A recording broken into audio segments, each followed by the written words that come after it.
For the past few months, we have talked about the dealings at CVUSD and in some instances, dirty dealings, questions about personnel, questions about money. For years, the board at CVUSD, and for that matter, the city government of Coachella, have operated in a cone of silence. It wasn't don't ask, don't tell. It was simply don't ask. We've had people on this show that have told us if you speak up about CVUSD, you face intimidation and retaliation. But courageous people have been speaking out, and they've been speaking to us. Tonight, a mystery that involves $1.5 million. Money that was supposed to go to students, when in reality, it went nowhere. It was supposed to go into a foundation that by law couldn't accept it. This investigation began 5 months ago, and it leads us here.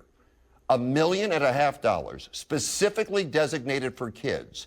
CVUSD facing layoffs and a $54 million deficit. $1.5 million. What's really happening with that money?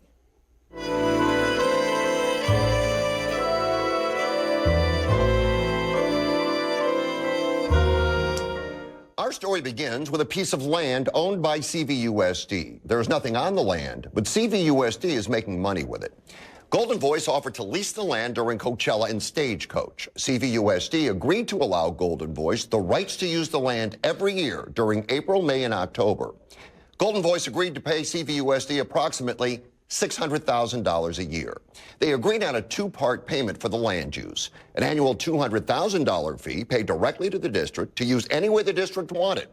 That $200,000 fee increased each year. The other part of the two-part payment was an annual $385,000 donation to the district foundation, the Coachella Valley Education Foundation, to be used for literacy, improvement, arts, music, athletics, and other student programming. According to the public records we've obtained, the agreement began in 2018. So the $385,000 donation was to be used for literacy improvement, arts, music, athletics, and other student programming each year. That donation was to help students in CVUSD. But that money wasn't used for any of those student programs. It didn't benefit the kids at all because the foundation wasn't supposed to accept the donation. It gets dicier. The foundation was non-compliant, meaning it had not filed its taxes with the IRS or the state. So Golden Voice, donating $385,000 a year, thinking they were helping kids in the district, and the money was simply sitting in the CVUSD budget as a line item. So if you knew about it, you knew about it. Worst case, it was collecting interest. If it was collecting interest, where did the interest go? The bigger question, was anything else being done with that money? Golden Voice kept donating, and CVUSD kept depositing, and the money grew. Money that was supposed to be used for students' literacy improvement, arts, music, athletics. Why wasn't the foundation in compliance? Why wouldn't they transfer the money to the district foundation? On September 5th, 2019, an email from Golden Voice wondered the exact same thing. We would like to have an expenditure breakdown on the district's spending of our donation for last year. They were specifically donating money to help the kids. The district was taking it as a charitable contribution, and it wasn't being used. $385,000 a year, just sitting as a budget line item to a foundation that for all intents and purposes, because of its non-compliance, didn't exist. It was revoked by the state. CVUSD board members Joey Acuna, Jesus Gonzalez, and Sylvia Paz are also on the foundation board. They knew this and realized Golden Voice was catching on. CVUSD asked Golden Voice if they wanted to attend a foundation meeting to talk about it in August of 2019. They knew there was a problem and had known there was a problem. After Golden Voice questioned what was happening with the $385,000 sitting as a line item in the CVUSD budget, they decided something had to be done. That begs the question, what had been happening with that money? Could someone have been using it and then replaced it when Golden Voice started asking questions? Could someone have been pocketing interest? We can't confirm either, but any logical person would jump to any number of conclusions because the whole thing was so odd.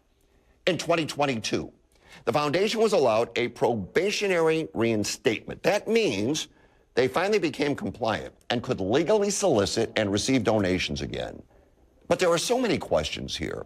Why would the school district enter into an agreement to take $385,000 a year for a foundation that board members knew wasn't in compliance?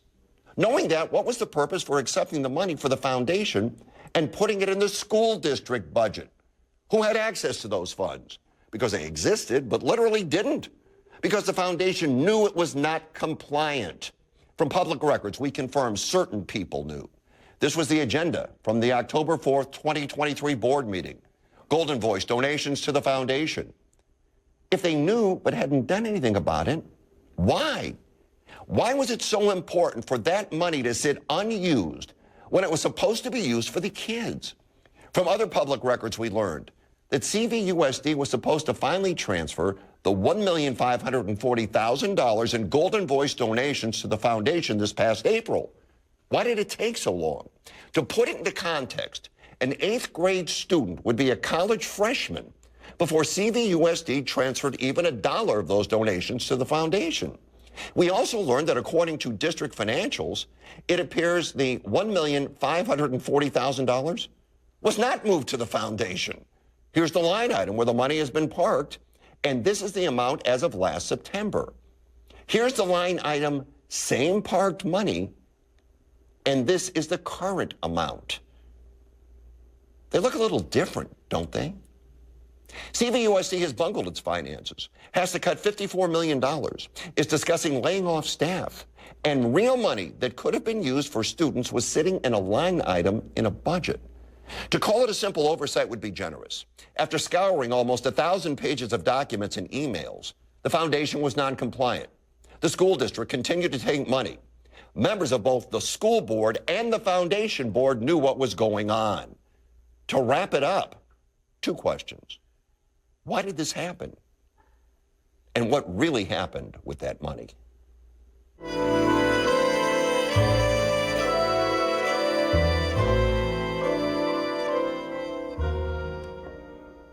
If you have information about this, please reach out to us. Of course, you will be kept anonymous.